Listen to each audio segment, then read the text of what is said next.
好，大家起嚟啦！咁好開心咧，今日繼續同大家分享咧喺做生意啦，喺生命中點樣咧可以有8倍嘅增長係啦。咁今日好開心啦，就有生意嘅 partner 就請我哋去呢個 Melbourne 啊，去睇呢個 F1 賽車。咁啊，依家等緊 Uber 就未到，咁啊有4-5分鐘可以同大家去有啲交流啦。咁啊，琴日同啲朋友去傾一個都幾有趣嘅諗法係啦。咁我哋提咗一個幾特別嘅 insight 俾我哋。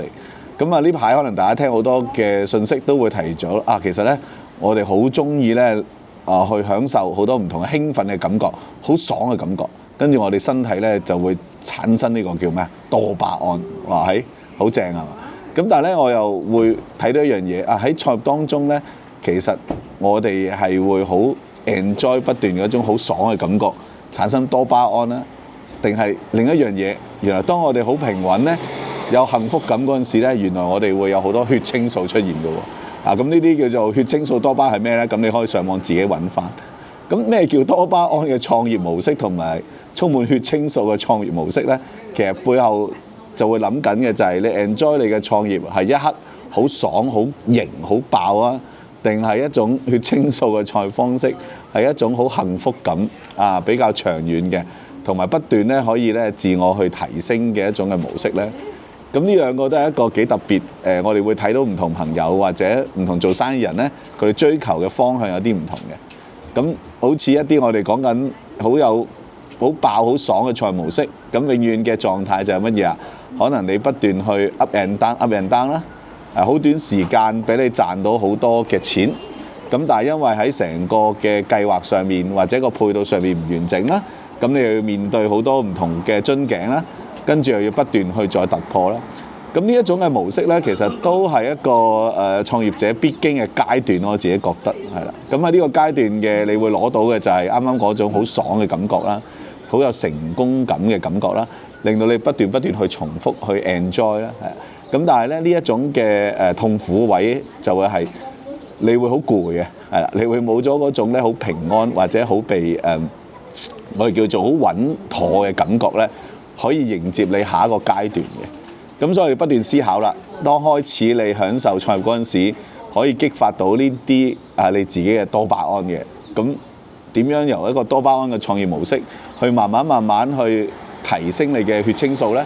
咁其實牽涉咧就係喺創業你攞到嘅資源或者攞到嘅錢，你係咪願意去祝福人哋啦？因為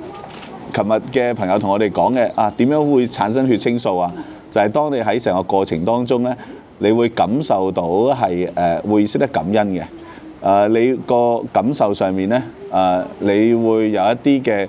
回憶，特別係食嘢你開心嘅回憶。咁呢啲都可以令到你喺成個過程咧，會有呢個血清素產生，有一種幸福感嘅提升。咁所以當你開始有呢個 mindset 咧，你就不斷去思考啦。其實喺你成個創業過程，有啲咩人你係要去感恩嘅咧？咁每日都懷住一個感恩嘅心情去同自己講，原來我呢個嘅事業有呢個嘅狀態，背後有好多人係不斷去支持我哋啦，我哋嘅家人啦，我哋嘅朋友啦，我哋生意嘅夥伴啦，咁去不斷祝福，讓我哋去成長嘅。咁有呢個咁樣嘅諗法咧，你體內嘅血清素咧就開始出現啦。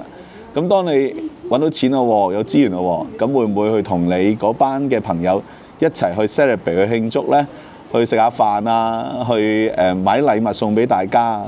咁呢種嘅祝福心態咧，亦都會係令到你咧有一種血清素去產生嘅。咁好似我哋成個 channel 啦，都不斷成日都會分享嘅就係你要成為別人嘅祝福，你係一個好好嘅祝福者。咁原來呢一個咁樣嘅信息嘅 message 咧，就會提醒到我哋咧係用緊血清素咧去創業，令到我哋創業當中咧，唔係嗰種好緊張、好 panic 嘅，而係不斷咧好有嗰種幸福感，而可以不斷去提升嘅，令到你自己嘅幸福，而你身邊嘅人咧都係因為你嘅成功咧，而係感受到嗰份嘅幸福一齊去慶祝，一齊咧去彼此去感恩咁希望咧呢一個